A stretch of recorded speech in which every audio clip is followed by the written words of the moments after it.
বিভিন্ন কারুকার্য খচিত মৃৎশিল্প, শীতলপাটি, শখের হাড়ি, শতরঞ্জি দিয়ে সাজানো স্টল। নকশিকাঁথা বুনছেন কেউ। পাট, বাঁশ, বেত ও কাঠের শোপিস সহ নানান ডিজাইনের পণ্য তৈরিতে ব্যস্ত কারিগররা। রয়েছে তামা ও পিতলের তৈরি বিভিন্ন তৈজসপত্র।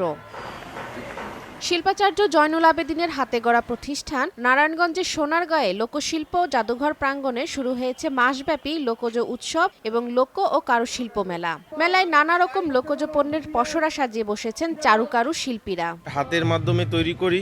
এখানে আমাদের গৃহস্থালী আইটেম আছে, চামচ, প্লেট, বাটি। নকশিকাঁথার উপরে মানচিত্র, গ্রাম বাংলার ঐতিহ্য আমি এগুলি তুলে ধরি। শোলা দিয়ে প্রায় 25টা আইটেম আমি তৈরি করি। যখন যেটা খেয়ালে আসে তাই তৈরি করি।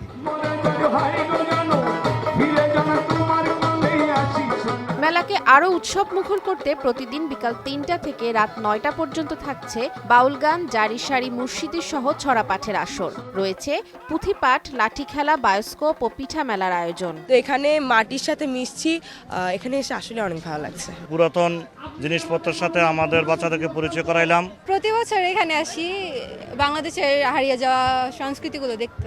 দেশের ঐতিহ্য যা এখনো ধরে রেখেছে এবং ভবিষ্যতে আরো ভালো হবে, সুন্দর হবে, এটা আমরা প্রত্যাশা করি। মেলা প্রাঙ্গণে জোরদার করা হয়েছে সার্বক্ষণিক নিরাপত্তা ব্যবস্থা। কারুশিল্পীরা নিজেদের যে লোকশিল্প নিয়ে যে কাজ করে সেই কাজ কিন্তু এখানে তারা নিজেরা হাতে নাতে তৈরি করবে এবং সেটি বিক্রির ব্যবস্থা আছে।